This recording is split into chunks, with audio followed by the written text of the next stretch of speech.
শালা পেট মোটা আর কত খাবি, এবার যা আমার জন্য একটা কুমির ধরে আন।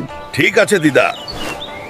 দিদা আমায় পেট মোটা বলল, আজকে আমি সমুদ্র থেকে সব থেকে বড় কুমির ধরে আনবো। শালা হাঙর, আমার রাস্তা থেকে চলে যা, না হলে তোর পুতকি মেরে নিব রে পাগলা। চল দেখি কে কার পুতকি মারে।